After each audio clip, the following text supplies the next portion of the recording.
Cuando hablamos de historia e historiografía, es inevitable hacer alusión a la influencia de la filosofía y pensamiento marxista en estos campos. La filosofía de Marx y Engels, debido a su complejidad, tuvo un componente muy importante en la producción de obras historiográficas, sobre todo en el siglo XX. Antes de meterme en el asunto analítico, hay que hacer diferencias entre lo que es el dogmatismo proveniente de la extinta Unión Soviética y otro saber apreciar con rigor científico las grandes obras de historia amparadas bajo esta corriente de pensamiento, ya que rechazan en gran medida todo el dogmatismo proveniente de la URSS y se centran en un análisis de filosofía marxista de la sociedad de los países occidentales.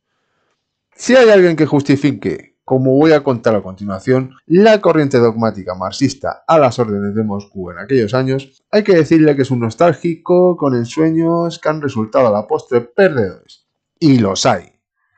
Pero el resto de historiadores de diversas interpretaciones del marxismo han contribuido mucho a la historia y su aportación a esta ciencia es difícilmente superable a día de hoy, ya que de una forma u otra los planteamientos que voy a explicar siguen sirviendo de guía en las producciones historiográficas. Para comentarlo de forma sintética, no voy a explicar en qué consiste el marxismo con pelos y señales, sino que, teniendo en cuenta que muchos que van a oír este programa saben realmente a qué me refiero. Por lo tanto, la base del marxismo en la historiografía se centra en el llamado materialismo histórico, que significa que la historia es movida por las condiciones materiales de vida que tiene como patrón una estructura económica que ha sido distinta a lo largo de las edades históricas. Otro concepto importante es el de la lucha de clases, que no es invento de Marx, sino de la historiografía liberal, cuyo principal enemigo eran los estamentos privilegiados del antiguo régimen. Si uno se pone a ejercer la meditación y la filosofía sobre los hechos históricos que mueven la historia, se dará cuenta que, en muchos casos, esto ha sido algo más que evidente, pero no por ello de forma absoluta, habiendo muchas excepciones. Pero si nos fijamos en la estructura social y del poder desde los tiempos en Occidente del conflicto patricio-plebeyo, en tiempos de la República Romana, por decir uno de muchos, no nos va a quedar otra opción que darle la razón a este planteamiento. No solo en la escuela historiográfica marxista son el materialismo histórico y la lucha de clases, sino que sus planteamientos de estudio vienen desde las bases, es decir, mete como objeto de estudio a las masas populares y no solamente a las élites, que eran el grupo principal para analizar desde los inicios de la escuela positivista del siglo XIX. Por lo tanto, se interesa en el estudio de campesinos, obreros, grupos étnicos minoritarios y así como a cualquier grupo minoritario de la sociedad. Para que vean la magnitud, este planteamiento de análisis se puede aplicar a cualquier ciencia social. También aporta una carga crítica en cuanto a la objetividad historiográfica, pues su lucha se centra en los intereses de la clase social a la que rinde su esfuerzo analítico. En cuanto a escuelas, nos encontramos en el primer caso con un marxismo proveniente de la URSS, muy dogmático y teniendo a Marx como mesías indiscutible a su palabra. Son los casos de Althusser y Topolsky.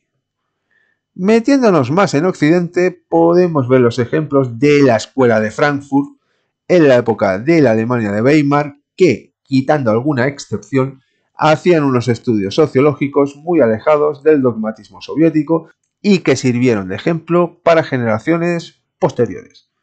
Ejemplos son Walter Benjamin, Lukács y Horkheimer. Los autores más sonados y más prestigiosos que han puesto la historiografía en unos niveles fuera de serie son los marxistas británicos, que en sus aportes al estudio de diversos conceptos históricos característicos de los tiempos contemporáneos han sido la referencia principal de los historiadores del siglo XX.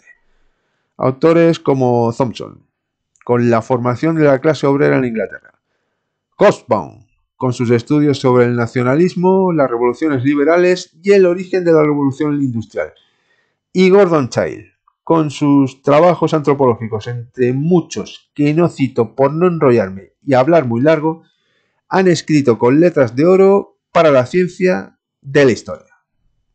Simplemente os he citado los casos más claros y más interesantes para que el que se anime eche un vistazo al trabajo de estos señores. También han influido en otras escuelas como la de Anales, la cual su principal motivo, que era el hacer historia social, y con los métodos historiográficos que os comento, hizo que sus producciones fuesen más completas y mejor valoradas.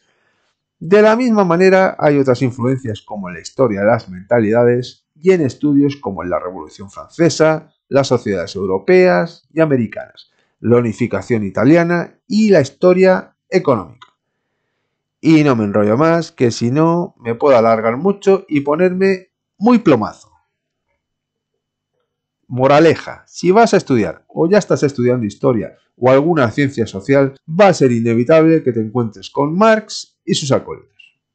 No te preocupes, si estás atento a los estudios que han hecho todos estos grandes autores de la ciencia histórica, te darás cuenta que son una parte importante a la hora de llevar a cabo la reconstrucción del pasado con todos sus elementos, te guste o no. Y si has llegado aquí y te ha molado, lo de siempre, le das like, te suscribes, te echas el rollo, ya sabes que es gratis. Y como siempre, te lo digo y no te lo cuento. Hasta otra.